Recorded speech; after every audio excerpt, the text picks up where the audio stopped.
Los Angeles, January 15, 1947. The city was waking up to another bright California morning. But on a vacant lot in South Central, a discovery was about to be made, one so grotesque, so nightmarish, that even hardened detectives froze in disbelief.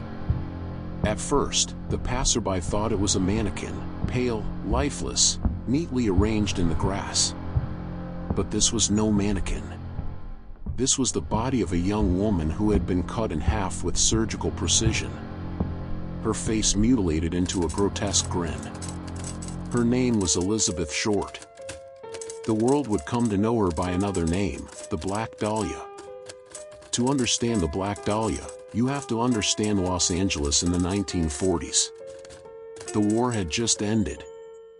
Hollywood was booming.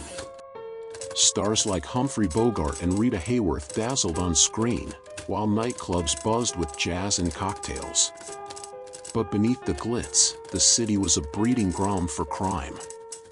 Corruption ran through the LAPD. The mob controlled bars and gambling dens. And the streets were filled with dreamers, mostly young women, chasing fame, often with no family to protect them. It was a dangerous place to be vulnerable. Elizabeth Short was one of those dreamers. Born in Boston in 1924, she was known for her striking beauty, pale skin, dark wavy hair, and piercing blue eyes. Friends said she loved wearing black dresses, which earned her the nickname the Dahlia. But Hollywood was not kind to her. She had no steady job, no fixed address, often drifting between cheap apartments and hotel rooms, relying on the kindness, or cruelty, of men. And then, in early 1947, she simply vanished. At around 10 a.m. on January 15th, a mother pushing a stroller noticed something in an empty lot near Leimert Park. At first, she thought it was a discarded mannequin, posed in the grass. But as she drew closer, horror gripped her. The mannequin was a body. The corpse of Elizabeth Short. She had been sliced cleanly in half at the waist. Her body drained entirely of blood. Her skin pale, almost ghostly. Cuts marked her face, pulling her lips into a chilling, permanent smile. Her body wasn't dumped, it was staged. Placed deliberately, almost artistically, as if the killer wanted to send a message.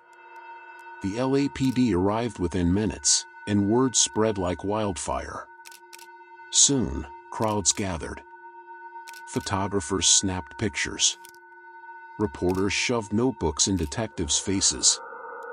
The city that thrived on sensationalism now had a story darker than any Hollywood script.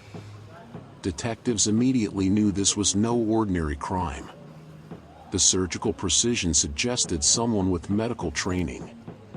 Autopsy results revealed even more disturbing details. Elizabeth had suffered torture before death. Investigators began to chase every lead. Ex-boyfriends, men she'd lived with, shady nightclub owners. But Los Angeles was a city of whispers, and Elizabeth's lifestyle made it easy for the press to smear her character. The newspapers branded her a party girl, fueling public obsession. Reporters even received taunting notes, supposedly from the killer, cut from magazine letters like something out of a ransom note. Some contained Elizabeth's personal belongings, her birth certificate, her address book, photographs. Whoever was sending these letters knew intimate details. One name rose to the top of the suspect list, Dr. George Hodel.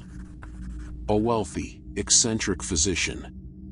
He lived in a strange Mayan-style mansion where he hosted bizarre parties.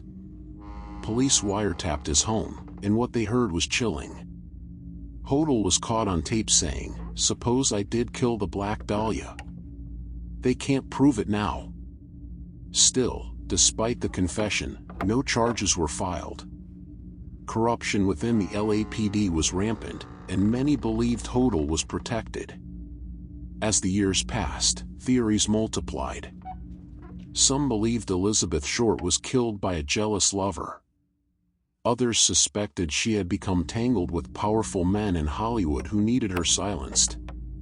And then there were darker ideas, that her death was the work of a sadistic ritual. The clean cuts, the staged body, the grotesque smile, it all seemed too deliberate, too theatrical. Could it have been a message? A warning? Or a performance by someone who thought of murder as art? George Hodel remained the prime suspect for decades. His own son, Steve Hodel, a retired LAPD detective, spent years investigating his father and became convinced that he was indeed the Black Dahlia killer. He even linked him to other unsolved murders in Los Angeles during the 1940s. But without physical evidence, the case has never been closed. To this day, it remains one of the most infamous unsolved crimes in American history. Elizabeth Short came to Hollywood chasing the same dream thousands of young women still chase today. Instead, she became a cautionary tale, a name synonymous with brutality and mystery. The Black Dahlia is not just a story of a murder, it's a story of power, corruption, and how one woman's death became entertainment for a city hungry for scandal. More than 70 years later, the crime scene is gone, the suspects are dead, but the legend remains. Who killed Elizabeth Short? Was it Dr. George Hodel? A jealous lover? Or someone we'll never suspect? Until new evidence emerges, the Black Dahlia will forever remain a haunting reminder that sometimes, the brightest cities cast the darkest shadows. And if you thought this was disturbing, wait until you hear about the Zodiac killer, a man who terrorized California with coded messages and crimes that remain unsolved to this day. That's coming in the next video. Don't miss it. Please like, comment, share and subscribe.